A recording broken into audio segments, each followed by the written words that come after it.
Hi, I'm Kenneth WAJDA. I'm a professional photographer here in Colorado, and welcome to another one of my photography talks. Today I want to talk about time traveling with old magazines.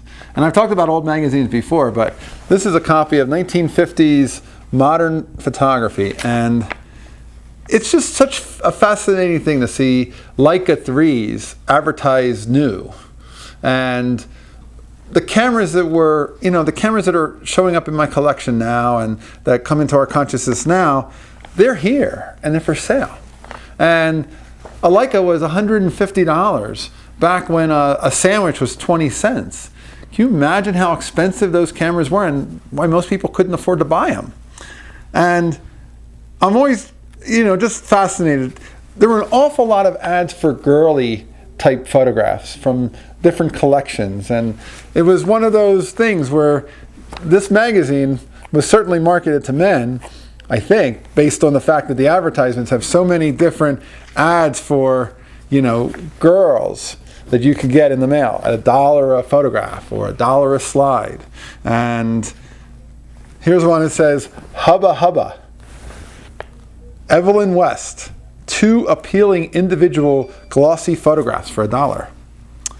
But then there are other things like motion picture ads and color processing ads and black and white processing ads. And here's one that lets you increase your film speed 10 times. It's a developer, let me shut that. It's a developer that lets you increase your film speed 10 times. You can really be underexposed. Can't imagine how well that worked.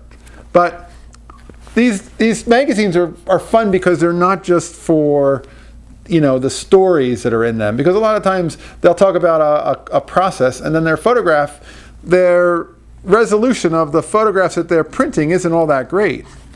But then every once in a while you get a great color ad, or you get a fun ad from Rolleiflex, which is just a treat to see. Is that in the right place?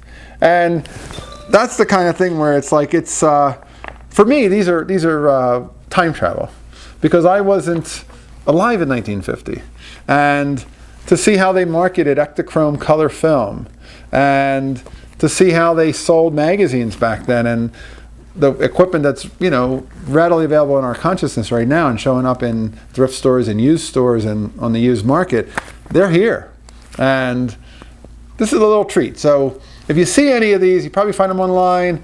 You can even read some of them online. I've seen Google has a collection of magazines online you can read right online. But there's something about, sitting on a bench in my studio and flipping through an ad for an Argus C3 that's not being on the internet, but it's just a physical magazine. And I don't think these are very expensive to pick up and find. And for me, it's a fun little time travel, and I just get such a kick out of it, so I thought I would talk about it one more time.